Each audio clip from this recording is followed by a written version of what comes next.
What really scary horror story really happened in your life or to the people you know? Many years ago, pre-cell phone, a friend of mine got a call from the police. Lock your doors, hide, we're on our way over.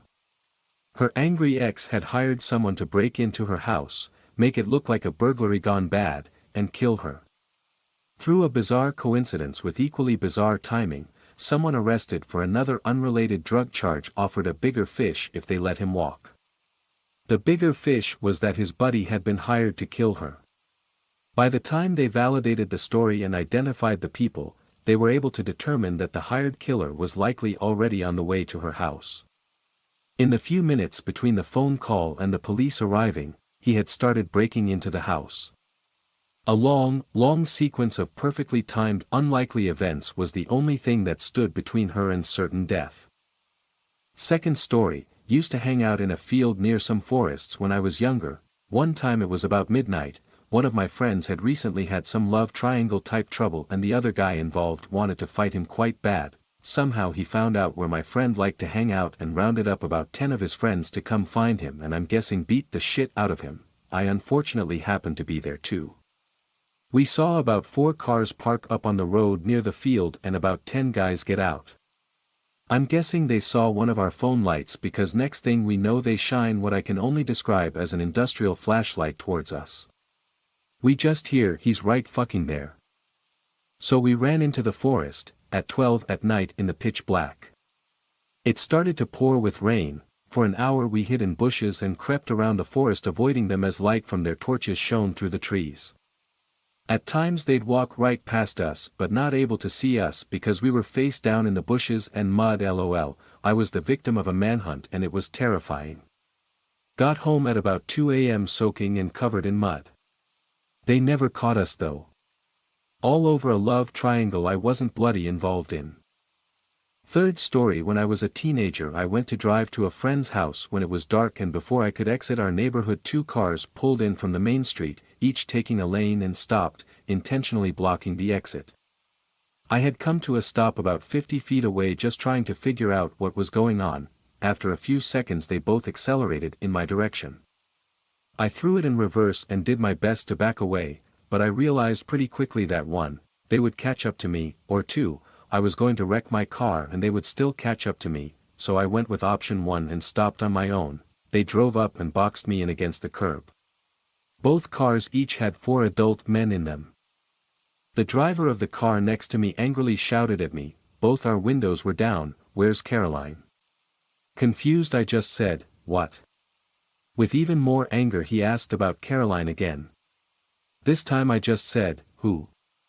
I legit didn't know any Carolines. At that, he relaxed, calmed his voice and said, "Oh, wrong person. Sorry," and drove on. The other car followed him and also said an apology out of their window as they drove by.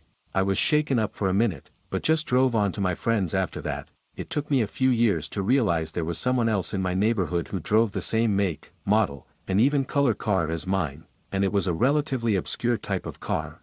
So that's probably why they were so sure of themselves that I was whoever they were looking for. Fourth story, when I was 18, I was drugged by a 6-foot-something, probably 200 pounds dude. He offered me a white substance, and I was at the time struggling with addiction and was known to say yes to anything. I had done some drugs with him before, but it hadn't been anything I couldn't handle. I did a line and immediately lost control of all of my limbs. What I thought was cocaine, which he knew that's what I thought was actually MXE. Basically, horse tranquilizers. He intentionally withheld that information from me. He knew what it was going to do to me. The reason I know it was intentional is because of the other women whom he had done the exact same thing to shared their stories with me. He used those moments to take advantage of the fact that I literally couldn't move and raped me. I can remember trying my hardest to move my arms and hands to push him away, but no matter how hard I tried, they wouldn't move. Later, I learned the amount he gave me could have killed me, and I'm super lucky I didn't die. As I made my escape, he was chilling in his hammock. I still couldn't feel my arms but ended up driving myself home through the middle of a valley with a big river running through and up a mountain. Thankfully I made it home without crashing, but I was forever changed. He even stalked me for a week. I was so scared for a long time. This story ends with the bad guy dying from an overdose at a party almost 10 years later. Fifth story: early 2000s, kids didn't usually carry cell phones. My brother was in elementary school, no older than 10. He was supposed to get home from school on the bus at around 3:30 in the afternoon. The bus stop was a few blocks away and around a corner, so we couldn't see it from our house. One day, the other kids came walking up the street, but not my brother. My parents were confused but not immediately concerned. My brother was easily distracted and might have gotten sidetracked with a friend or with stacking rocks and sticks down the road. But 3:35, then 3:40, then 3:50 came and went, and there was still no sign of him. So my parents started to worry. My mom went next door to talk to one of the kids who came home on the bus that was supposed to hold my brother.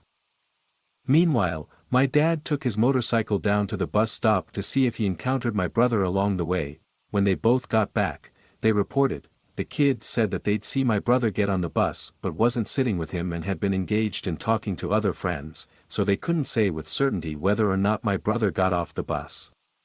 My dad said there was no sign of him either on the road to the bus stop or in the immediately surrounding neighborhood. He was gone. Time to panic. It being so long ago, I no longer remember the exact details of the rest of the story. I know that my parents called the school and were told that no more students were on campus. I remember my mother crying and my dad yelling at the administrator for losing his son. I remember thinking that the last exchange I had with my brother was a fight over something stupid. Then the phone rang again. It was my brother. From the school. Safe. He had fallen asleep on the bus and missed his stop. He woke shortly after that, before the next stop, and asked to get off. But rather than allowing him to, on his word and the words of the rest of the kids, the substitute bus driver forbade him from leaving at a stop that wasn't his. How would that fool have known anyway, and made him stay on the bus until it returned to the depot at the elementary school, almost an hour after he was supposed to be home. My parents weren't happy. The school tried to deflect blame. My brother got home safely and that driver was temporarily suspended. It had a happy ending, but sometimes I still have nightmares that it didn't.